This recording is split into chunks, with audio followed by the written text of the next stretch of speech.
Je suis encore en joie. En joie parce que ce jour marque la célébration de notre Dieu.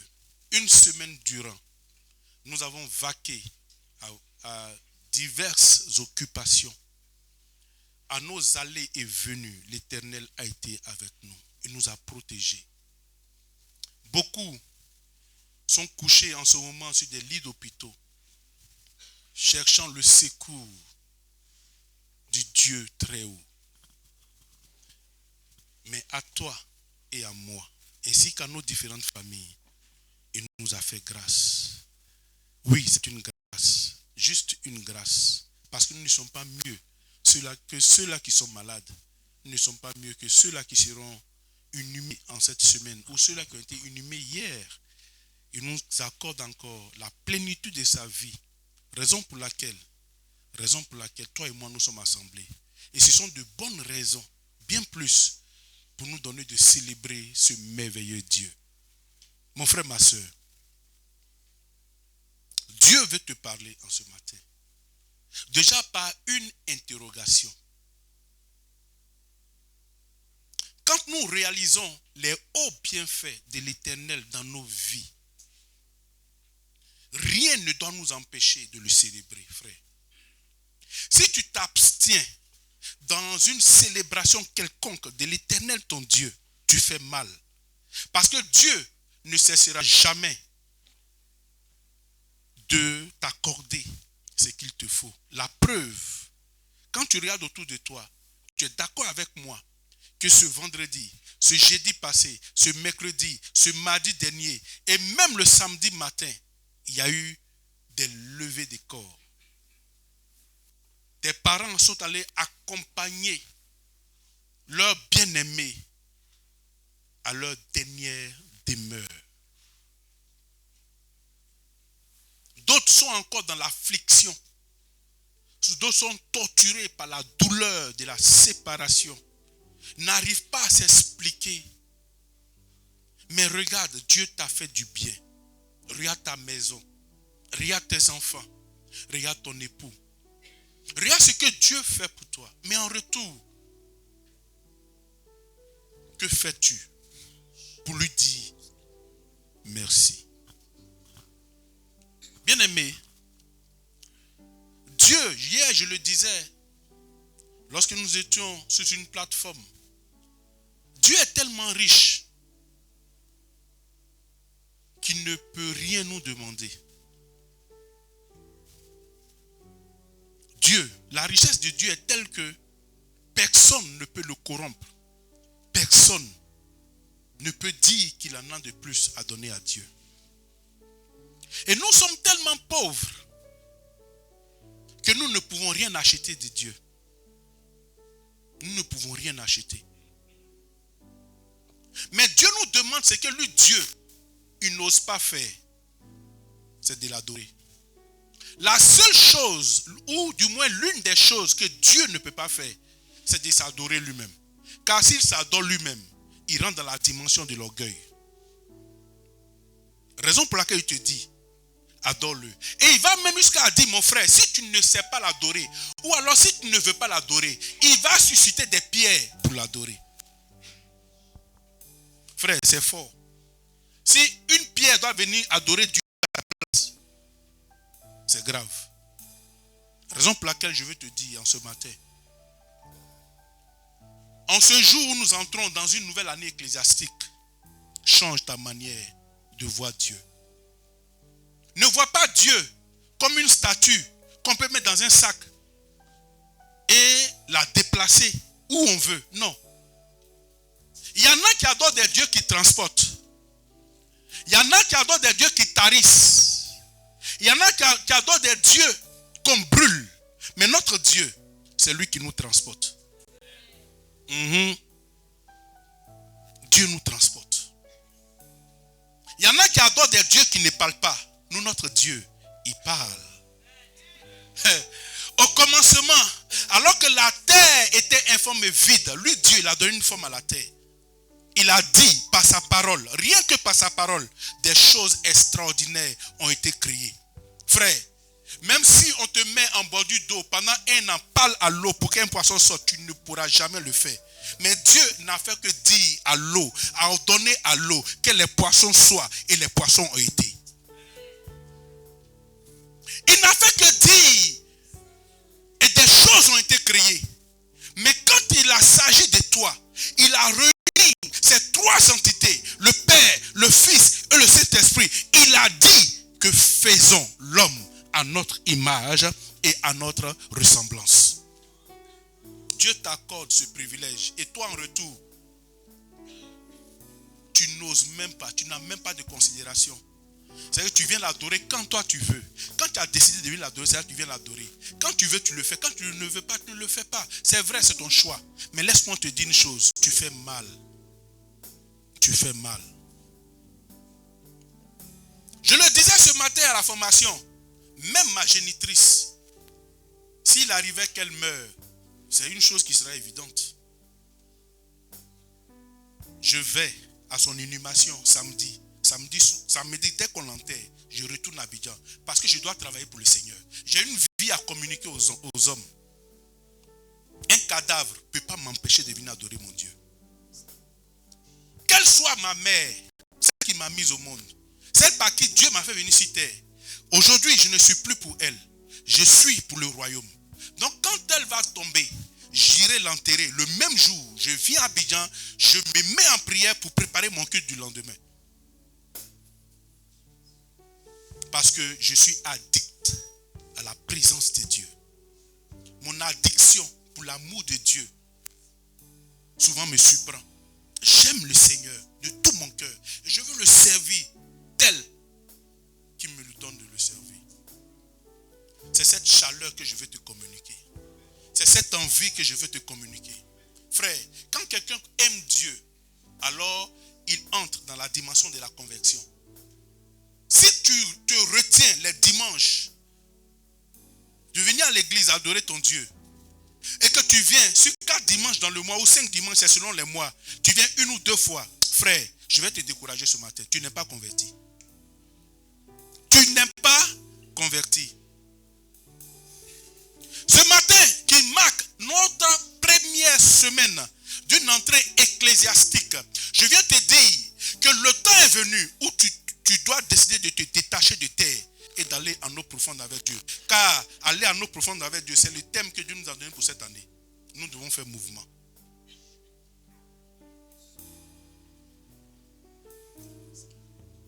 Je parle à quelqu'un. Frère, es-tu converti? C'est le thème que Dieu nous donne en ce matin. Souvent j'ai mal. J'ai mal. Parce que quand je t'ai vu hier, tu t'es zélé pour Dieu.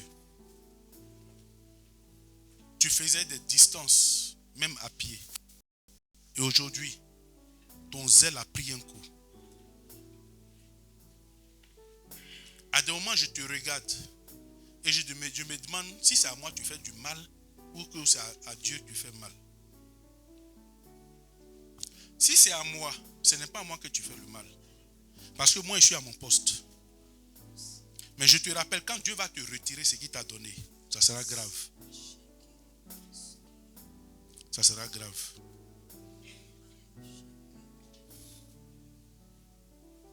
Tu sais, Dieu n'a pas de problème de pièces de rechange. Dans sa maison, dans sa communauté, Dieu suscite toujours quelqu'un. Ce n'est pas nouveau, ce n'est même pas de nos jours. Lorsque nous regardons dans le rétroviseur et que nous regardons la rétrospection biblique, nous pourrons voir, découvrir cette histoire de Élie qui avait ses 2 enfants, Ophni et Phiné, qui étaient censés succéder à leur père, qui était vieillissant. Mais qu'est-ce qu'ils ont fait? Ils ont bâclé leur sacerdoce.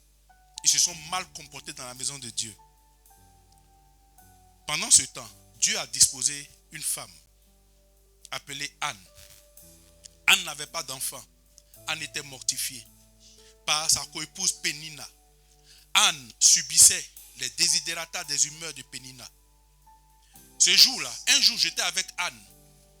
Lorsque Anne demande à l'un des enfants de Pénina de lui acheter de l'huile à la boutique, Pénina a repris la parole et dit, Anne, ne fatigue pas mes enfants.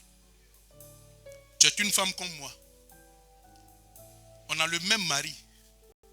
S'il a des enfants, on peut avoir des enfants, ça veut dire qu'il est valide. Anne s'est mise à pleurer. Anne est allée d'elle-même acheter l'huile. Sur le chemin, je lui ai dit, Anne, ne pleure pas. Le Dieu qui t'adore se souviendra de toi au moment opportun. Anne, ne pleure pas. Je lui ai tenu compagnie. Nous avons été acheter l'huile ensemble. Elle a fait un bon plat. Ce jour-là, elle m'a fait manger parce que ce que je lui ai dit lui a fait du bien. Alléluia. Quelqu'un peut acclamer Jésus-Christ. Mes frères, Anne montait tout le temps à Silo avec des pleurs. Anne pleurait. Anne avait des douleurs. Anne ne savait pas comment exprimer ce qu'elle ressentait. Alors que Ophni et Phiné, je dirais pendant ce temps, Ophni et Phiné se la coulaient douce. Ils prenaient du bon temps. Ils faisaient des conneries dans la maison de Dieu. Dieu avait besoin de quelqu'un. Et un jour, Dieu va attendre Anne. Dieu attendra que Anne cesse de pleurer, qu'elle comprenne. Je bénis le nom de Dieu de ce que Anne a écouté mes conseils. Et ce jour-là, Anne est montée, cette année-là, elle est montée à Silo. Elle est allée dans la présence de Dieu. Cette fois, elle n'a plus pleuré.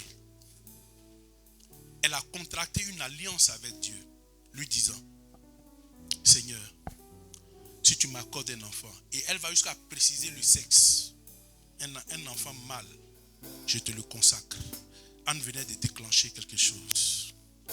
Dieu avait besoin d'un homme pour remplacer Ophni et Phiné. En fait, pour remplacer Élie. Élie que Ophni et Phiné devaient remplacer. Et Dieu va se souvenir de Anne. Je suis en train de te dire quoi? Je suis en train de te dire que quand tu fais des promesses à Dieu pendant ton temps de galère et que Dieu se souvient de toi, ne t'abuse pas à violer ce principe. Une alliance qu'on tisse avec Dieu est très, très, très, en même temps, bénéfique pour nous et elle peut devenir dangereuse pour nous si nous ne respectons pas les clauses de notre contrat. Lorsque Anne dit, si tu me donnes un enfant, je te le consacre, Anne a obéi, elle a respecté sa part. Dieu n'a pas de problème. Tu demandes quelque chose à Dieu, Dieu va te donner. Mais en retour, si tu violes les principes, il a le pouvoir de te détruire. Anne va respecter ce qu'elle a dit à Dieu. Elle sève l'enfant. Elle fait monter l'enfant à Silo. Tout jeune, encore enfant. Nourrisson, je pourrais dire. Elle le consacre à Dieu pour lui dire ce que je t'ai dit. Quoique l'enfant soit petit, j'ai mal. Parce que c'est mon enfant. J'aurais aimé qu'il soit avec moi. Mais je te le consacre. Anne venait d'ouvrir son cœur à Dieu. Et la Bible dit, après Samuel, Anne en a reçu 5 autres enfants. Mais ce qui me réjouit, en ayant respecté sa part de contrat, son fils a été élevé. Mais la Bible n'a jamais parlé d'un seul enfant de Pénina. Samuel a été le premier sacrificateur et le premier juge en Israël. Samuel a été celui-là qui a consacré les 2 premiers rois d'Israël. Quel privilège. Samuel a eu un ministère bien rempli pour la gloire de Dieu. Alors frère, ce matin, il me reste 15 minutes. Es-tu converti? Es-tu converti? Frère, qu'est-ce que c'est que la conversion? Selon le dictionnaire Larousse, convertir ou alors la conversion, c'est de faire passer d'une croyance considérée comme fausse à une vérité religieuse admise. Ça, c'est la première définition que le dictionnaire Larousse nous propose. Le fait de faire passer d'une croyance considérée comme fausse à une vérité religieuse admise. Moi, je vais remplacer religieuse pour mettre une vérité chrétienne admise. La deuxième définition que le dictionnaire Larousse nous propose, et c'est le fait de se changer en une autre ou en un autre. Le fait de se changer en une autre ou en un autre. Changement des natures. On change sa nature. Changement, la mutation ou la transformation. Alors, par exemple, nous pourrons parler de notre billet, de nos francs que nous utilisons. Si nous devons aller en voyage, par exemple, à Dubaï, il va falloir que nous allions dans une banque ou dans un centre de change pour échanger nos billets. Sinon, nous ne serons pas en mesure d'utiliser notre franc CFA à Dubaï. Pour le faire, il nous faut donc convertir nos CFA en dirham, qui est le franc que les Émirats utilisent officiellement. Ils utilisent aussi le dollar. Donc, nous avons obligation de le faire. C'est ça la conversion. On change la nature d'un objet, principalement à une autre nature secondaire. Donc, nous échangeons nos billets et nous allons donc dans ce pays. Si nous n'échangeons pas, le pays dans lequel nous allons ne nous donnera pas l'autorisation d'utiliser nos billets avec lesquels nous sommes partis. Donc, le chrétien, si tu te dis chrétien, cela voudrait dire que dans l'esprit de la conversion ou dans la notion de la conversion, on décide d'abandonner notre ancienne manière de vivre pour entrer dans une nouvelle vie. C'est un choix. Si nous avons choisi de devenir chrétiens, c'est parce que nous avons décidé de changer notre nature. Nous avons réalisé que la nature ancienne ne correspondait pas aux valeurs de Dieu. Celui-là que nous avons décidé de suivre. Donc du coup, Dieu établit une nouvelle manière de vivre, une règle de vie, un mode de vie. Et quand nous analysons et que ça nous correspond, nous adhérons à la chose. Dès lors, nous acceptons de nous convertir. Nous passons de l'état païen à l'état chrétien. Quelqu'un me comprend? Il me reste 12 minutes. Donc, selon le dictionnaire biblique, la conversion, c'est une action de se retourner vers Dieu ou de revenir à lui. En grec, on pourrait parler de métanoïa. On pourrait parler de métanoïa. Métanoïa qui veut dire repentance, transformation radicale et changement de mentalité. C'est ça la métanoïa. Donc quand nous devenons chrétiens, nous changeons d'une manière radicale. Il n'y a pas d'à peu près. La Bible dit, soit tu es chaud, soit tu es froid, mais ne sois pas tiède. Si tu es tiède, Dieu ne te reconnaît pas. Il te vomit. Ou bien tu es chrétien, ou tu es un païen. Mais ne sois pas mi-fin, mi-raisin. Non, je suis chrétien, mais. Non, il n'y a pas de mais qui tiennent. Dieu a établi des règles de vie chrétienne. Donc si tu acceptes de devenir chrétien et que tu acceptes de te convertir, tu as obligation de te soumettre à la manière dont Dieu veut. Alléluia. Donc mon frère, ma soeur, nous devons connaître la métanoïa. Pour celui-là qui n'a pas encore, qui ne vit pas pleinement sa vie chrétienne, ne joue pas avec ta vie chrétienne, car le temps ne t'appartient pas. Ce n'est pas toi qui décides de quand tu vivras ou de quand tu mourras. C'est Dieu qui est l'auteur de ta vie. C'est lui qui détient ton souffle de vie. Cela voudrait dire que Dieu n'a pas établi un âge pour mourir. On sait quand tu peux naître, mais on ne peut pas savoir quand tu mourras. Donc le fait de mourir ne dépend pas de toi. C'est pour cela que je dis, si tu as désiré devenir chrétien, alors entre pleinement dans la chrétienté. ne joue pas avec ta vie chrétienne. Es-tu converti? Demande à ton frère, es-tu converti? Demande-lui bien. Regarde, je vais donner un secret. Si tu regardes droit dans les yeux de ton frère et qu'il te détourne le regard, c'est qu'il n'est pas converti. Tu n'as pas besoin qu'il te réponde. Moi, si quelqu'un me demande, es-tu converti? Je le regarderai droit et puis je lui dirai, oui, je suis converti. Mais si il ne te répond pas et qu'il sourit, tu connais déjà sa réponse. Alléluia. Demande-lui bien, mon frère, ma soeur, es-tu converti? Regarde droit dans ses yeux. Alléluia. Bien-aimé, la conversion doit nous faire passer de notre état païen au christianisme, de notre état de païen au christianisme. Nous lisons Matthieu chapitre 18, verset 2 à 3. Matthieu 18, le verset 2 à 3. Oui. Jésus, ayant appelé un petit enfant, le plaça au milieu d'eux et dit, je vous le dis en vérité, si vous ne vous convertissez et si vous ne devenez comme les petits enfants, vous n'entrerez pas dans le royaume des cieux. Waouh! Déjà, la notion de la conversion nous ramène à l'étape d'enfant. Même pas un enfant, mais un petit enfant. Nous devons avoir le cœur des enfants.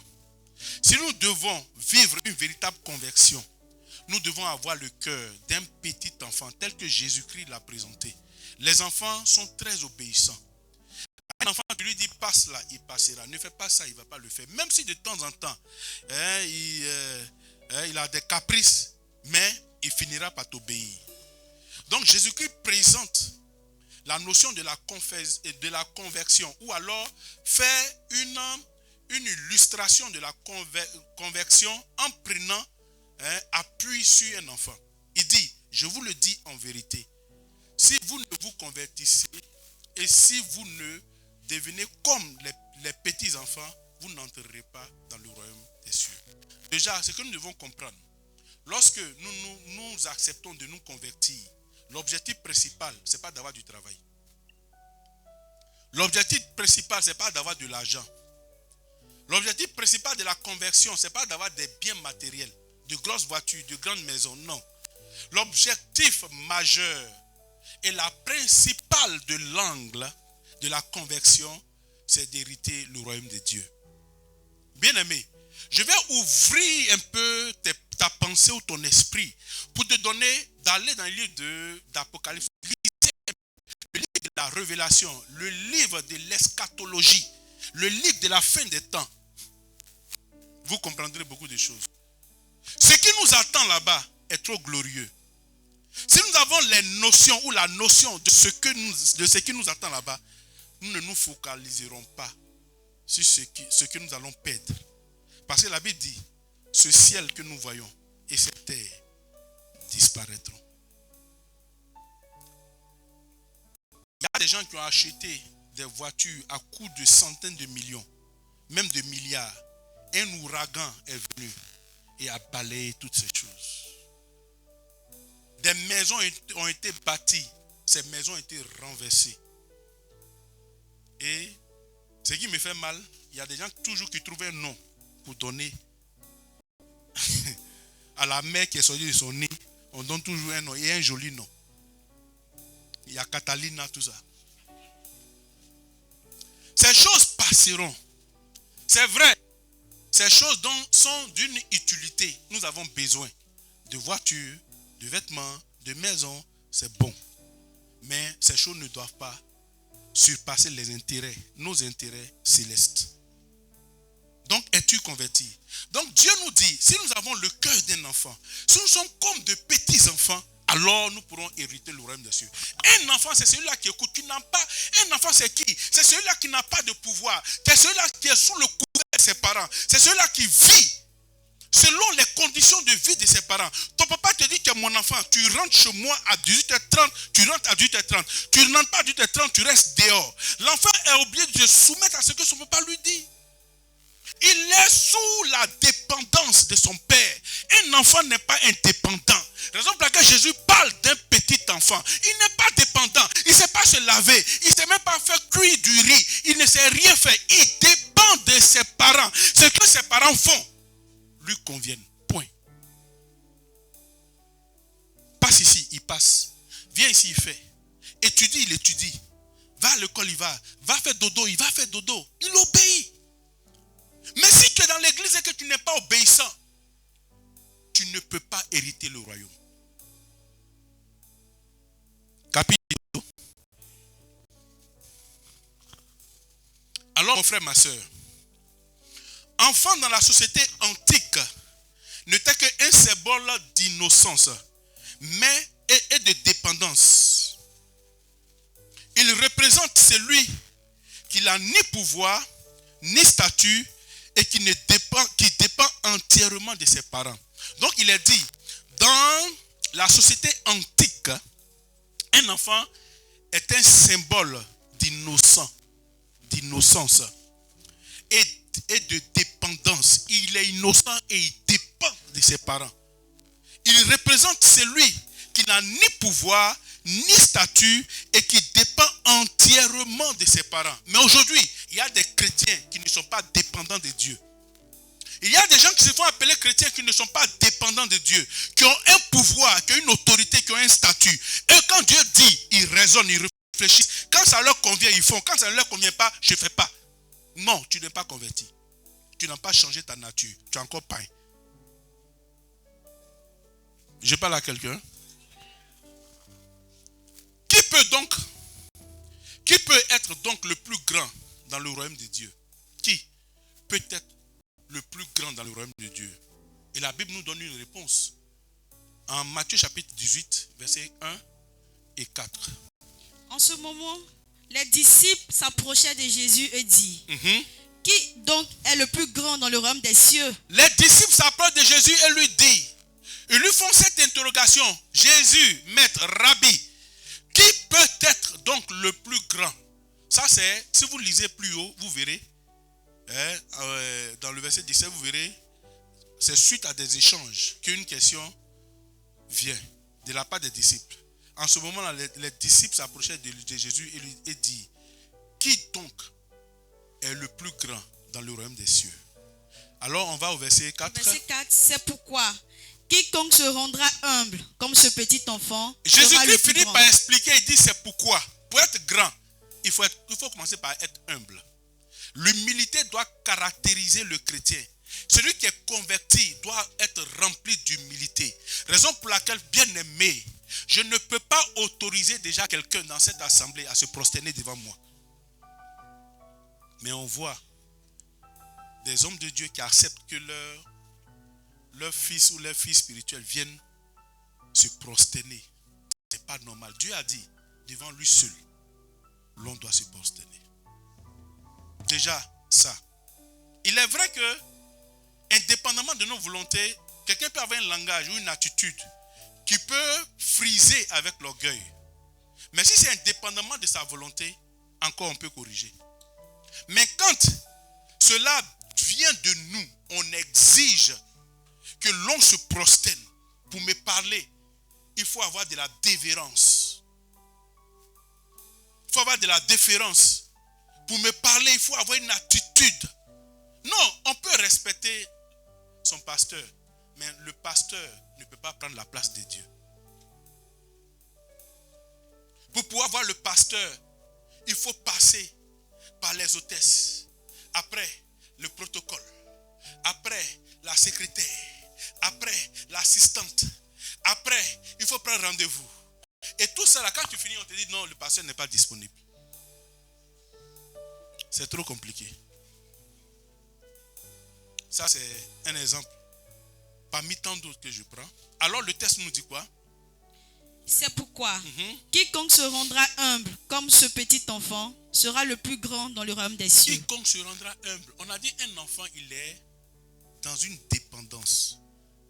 Il est soumis aux règles établies par ses parents. Ce qu'ils ne sont pas lui dit, c'est ce qu'il fait.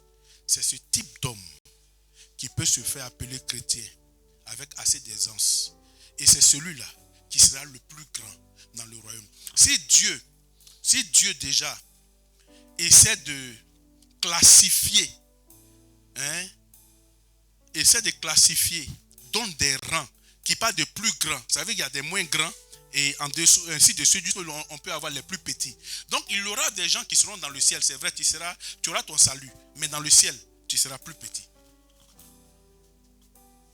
Un frère a dit, lui, pourvu qu'il entre au paradis, même s'il est portier du paradis, ça suffit. C'est bon, tu es au paradis. Mais c'est quand tu seras là-bas qu'il vas voir les autres dans une autre dimension. Parce que tu peux être Abidjan et puis ne pas avoir accès au président de la République. Et il y a des gens qui, chaque jour que Dieu fait, rencontrent le président de la République. Ce sont eux qu'on qualifie des plus grands dans la nation. Parce qu'ils voient le président de la République quand il veut, comme il veut. N'est-ce pas? Ce sont eux les plus grands. Mais toi, même pour le voir, même dans la rue, c'est difficile. À ce moment, ça frustre. Ton président n'a pas accès à lui, pour lui parler. Voilà ce que c'est. Donc, il y a des gens qui seront dans le paradis qui ne verront pas Dieu. Tu es dans le paradis, mais tu ne peux pas voir Dieu.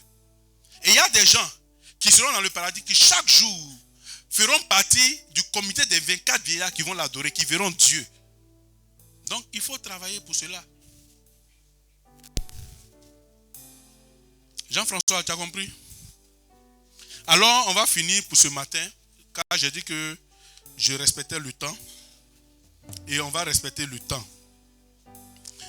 Donc, au verset 5 de Galates chapitre 20, au verset 22 de Galates chapitre 5, la Bible va nous dire quoi? Mais le fruit de l'esprit, oui, c'est l'amour, la joie, la paix, la patience, la bonté, la bénignité, la fidélité, la douceur, la tempérance. Voilà le fruit. Dans ce fruit-là, nous avons plusieurs pépins, comme une orange. C'est un fruit, mais avec plusieurs pépins. Donc, dans le fruit de l'esprit, nous avons plusieurs pépins. Notamment, l'amour. Quand tu es converti, tu es rempli d'amour. Or, les substances de l'amour sont consignées dans le livre de 1 Corinthiens chapitre 13. L'amour supporte tout. L'amour excuse tout. L'amour pardonne tout. L'amour ne soupçonne point de mal. Et j'en passe. Donc déjà, si vous prenez l'un des pépins du fruit de l'esprit, prenez déjà l'amour. Ça en dit bien plus. Après, on va parler de joie. Un chrétien, c'est celui-là qui doit être toujours dans la joie. Quand tu sais que tu es converti, tu comptes sur Dieu. Rien ne te branle. Même quand on vient te dire que ce n'est pas possible. Toi qui es en joie parce que tu sais que tu as un Dieu qui est vivant et qu'il est ton rédempteur. Alléluia. Tu as un Dieu qui est vivant, qui est ton rédempteur. Même quand les hommes diront des choses contraires à ce que Dieu t'a dit, toi tu crois que ton Dieu est vivant. Tu es toujours dans la joie. Tu communiques la joie aux autres. C'est pour cela que quand je viens à ce pupitre, je veux vous transférer ma joie. Parce que j'ai la joie du Seigneur. Je dois vous communiquer cette joie. Tu vis avec le cœur angoissé. Je ne peux pas être aussi angoissé. Si je suis angoissé que toi tu es angoissé, qui fortifie l'autre? Qui soutient l'autre? C'est pour cela qu'à des moments, je suis obligé de trouver des raccourcis pour vous soutirer un peu le rire, le sourire. Il faut que vous riez parce que vous êtes dans la maison de Dieu. Tu viens, tu es triste, il faut que tu ris un peu. Parce que tu es dans la maison de ton Père. Dieu est fidèle. Il ne faillit jamais. Il tient toujours ses promesses. Il est fidèle en ses paroles. Ce que sa bouche dit, sa main l'accomplit. Dimanche prochain, nous continuons. Que Dieu te bénisse. Alléluia. Demande au voisin et tout.